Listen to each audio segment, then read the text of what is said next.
Manitoba, Canada. Hey guys, great show. My investing partner and I have been loyal listeners for about a year now. We hope to attend a seminar someday to experience all the great stuff you mentioned, but most of all, to drink a few beers with you too. Hey, I like this guy already. Yeah. We bought our first single-family home in 2013, a severely undervalued property that we extensively rehabbed and forced a ton of equity into it. Good job. It's been generating good cash flow from the day we rented it out. We have since added another single-family home and are pending on a third as we speak. Yesterday, our tenants from the first home surprisingly mentioned that they'd like to purchase the home from us. We have 15 months remaining on our closed term, and then we have 9 months remaining on their lease. So I'm assuming by closed term, he's talking about the financing. There's a minimum of 15 months that they have to keep the financing in place. They have 9 months remaining on their lease. When do we decide to make a play on this?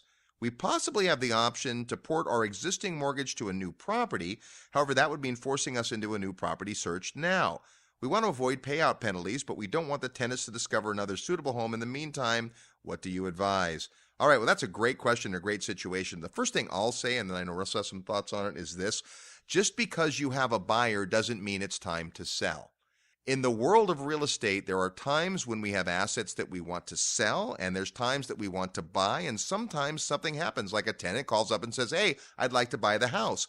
Always worth considering because the tenant has maybe been a good tenant for you and because, hey, it's a bird in the hand and you might not have to pay a full real estate commission. That's not a high reason on the list, but it's at least something to consider in the real world. So just because you have a buyer, though, you need to get back to why you bought the property. You say it's performing well. Does it fit your personal investment philosophy? As a partner, does it make sense for both of you?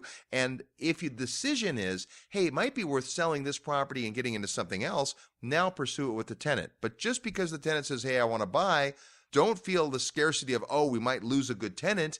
There's lots of good tenants. Well, I'm telling you, there's a couple things here. I mean, Robert, you touched on it, and I'm going to go back to something I learned from you, which is the concept of zero-sum thinking. Right out of the gate, you have to ask yourself, this property's in my portfolio. If I didn't already own it, would I want to buy it? Would I want to own it? In other words, does it still have good upside? Is it still in good condition? Is the neighborhood still going in the right direction? Is it something that you would like to own today? And then it's always compared to what? What else might you do? And again, I don't understand completely the way Canadian financing and all that works. It may be a way to free equity. If you have to sell a property in order to move equity to a better market or a better property, then maybe selling is the right answer.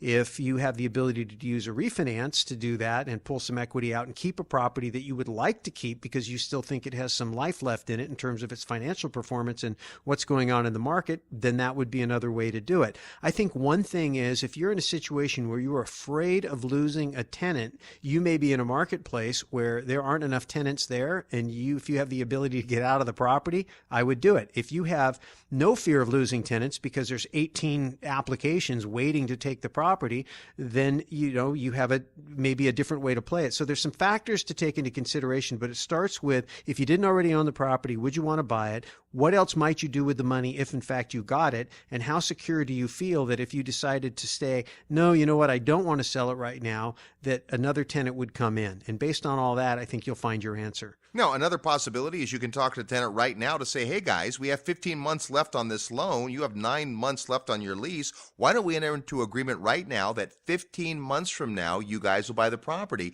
In the meantime, we can have some option consideration, like a lease option. Again, check with some counsel in your area.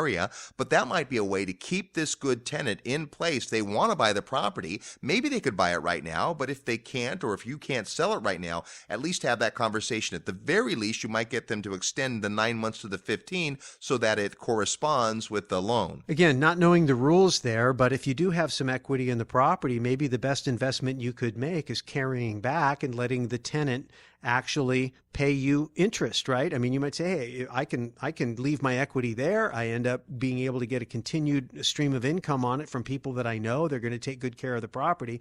Don't know what the rules are in your part of the world, but that might be something else to consider as well. It's Ask the Guys today. Your question.